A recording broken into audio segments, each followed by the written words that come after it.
எனது வாழ்க்கையிலும் உங்களது வாழ்க்கையிலும் இறைவன் ஒரு கஷ்டமான காலத்தை கடக்கக்கூடிய சூழலை ஏற்படுத்தினால், ஒரு விஷயத்தை கொடுப்பதற்கு இறைவன் தாமதப்படுத்தினால் ஒன்றை புரிந்து கொள்ளுங்கள், அது இறைவனுடைய அருள். அது அந்த கஷ்டமான காலத்திற்கு பிறகோ அந்த தாமதத்திற்கு பிறகோ என்ன கிடைக்கும் என்பதை இறைவன் ஒருவனே அறிந்தவன். நம்மை பொறுத்தவரை காத்திருப்பு மட்டும்தான் நம்மால் முடியும்.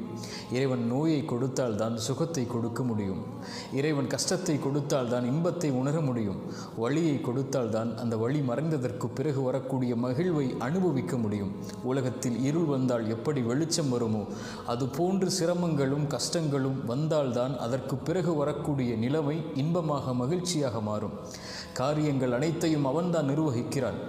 எல்லா பொருளின் மீதும் அவன்தான் ஆற்றல் உள்ளவனாக இருக்கிறான். அவனை சார்ந்திருந்து அவன் கொடுக்கக்கூடிய விஷயத்தை கஷ்டத்திற்கு பிறகு காத்திருந்து பெற்றுக்கொண்டால் அதைவிட உலகத்தில் பெறக்கூடிய வெகுமதி எதுவும் இருக்க முடியாது.